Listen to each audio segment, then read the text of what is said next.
by Tara McKelvey, BBC White House correspondent, Bedminster image copyright Reuters image caption A velvet rope separates reporters from the man with the U.S. nuclear codes. U.S. President Donald Trump usually keeps reporters at a distance. This week, however, members of the press pool were offered a glimpse at his private world.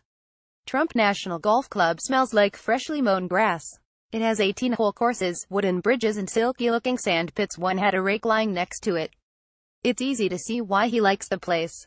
It's lovely and was designed as a monument to him. On Thursday afternoon, he spoke with reporters in front of a clubhouse filled with Trump memorabilia. In that spot and later in a nearby building, he discussed North Korea, leak investigations and Afghanistan.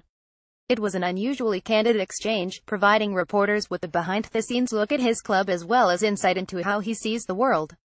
Since the election, only a small number of reporters have been allowed into the club, which reportedly charges initiation fees of up to $350,000 $270,000. He has been spending time here in August while the White House is being renovated. Image caption Secret Service scanned the horizon outside a room where Trump holds a meeting. I am among members of a press pool, a group of about a dozen photographers, writers and soundmen who travel with the president and send reports to colleagues. The material we document is distributed to the public through radio and TV stations, websites and newspapers across the U.S. Pool duty, said Anita Kumar, one of my colleagues from McClatchy newspapers, is the best and worst job. You spend hours sitting in a van, waiting for the president. Sometimes you see history unfold or hear surprising things. On this day, Mr. Trump greets reporters in front of the clubhouse. Apparently he thinks the entrance looks like 10 Downing Street. Image caption Pool reporters file their copy and watch CNN as the information is relayed to the American public. Later that afternoon he sits in the center of a table with H.R. McMaster, the National Security Advisor, on his right, and Mike Pence, the Vice-President, on his left. The stakes are enormous. The possibility of nuclear war hangs in the balance, with threats from the North Koreans and Mr. Trump himself. Yet he seems at ease in his surroundings and happy to spend the afternoon with the reporters. Others in the room seem less relaxed. As Mr. Trump speaks, Mr. McMaster glances at his watch. The issue of leaks and other matters, at least in Mr. Trump's interpretation, centers on him.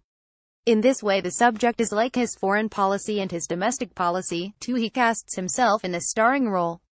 Image copyright Getty Images image caption Trump listens to a pool reporter's question while seated beside from left McMaster, Pence and Pompeo. Describing Afghanistan, he says I took over a mess. He promises the reporters had make it less messy, though he doesn't explain how. He speaks about his call to ban transgender soldiers. I've had great support from that community, he says. I got a lot of votes. Discussing North Korea, Mr. Trump also makes things personal. He says if Kim Jong-un does something in Guam, then the North Korean leader would face consequences, the likes of which nobody has seen before. Regarding the leaks, Mr. Trump is gentle. They're all fighting for love, he says about the White House officials who tell reporters things they shouldn't, sometimes to raise their own status or to put down colleagues.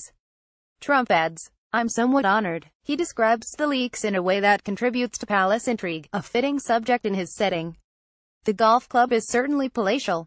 Image copyright Getty Images image caption The White House is being renovated while Trump is away. He acquired the property, a piece of New Jersey land with rolling hills and trees, about 45 miles 72 kilometers from Manhattan, in 2002 and at one point said he would like to be buried there. The club features a pool with turquoise blue water and a food truck in the car park for workers. Pulled pork sandwiches are on the menu. Inside the clubhouse, walls are decorated with magazines that feature Mr. Trump. Bloomberg Business Week The 2011 caption said seriously New York Times Magazine and Golf Inc. A hardback edition of Catherine Ann Porter's Ship of Fools sits on a bookshelf, and the bar is filled with photos of Mr. Trump and friends, with 80s-style haircuts. A soundtrack from that era plays, featuring Tears for Fears' Everybody Wants to Rule the World. The main room has 8 chandeliers, floor-to-ceiling windows, a dance floor and a Blue Bunny freezer. The ice cream sandwiches are rock solid. Some of the golfers ignore the presidential drama. A man walks across a carpeted floor in golf shoes, while the commander-in-chief discusses North Korea.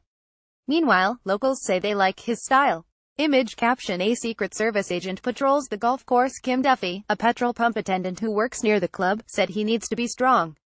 Her garage has a military-style poster ISIS beware. We don't work for your brother anymore, showing to disdain for former President Barack Obama and admiration for Mr. Trump. Yet others seem ambivalent. One golfer, a woman in a dark pink miniskirt, said she's seen the president and his entourage pass by when she was sitting on a patio, adding it was surreal. The mixture of foreign policy, golf and veiled threats about nuclear war is unprecedented and jarring. Yet this is Trump's world.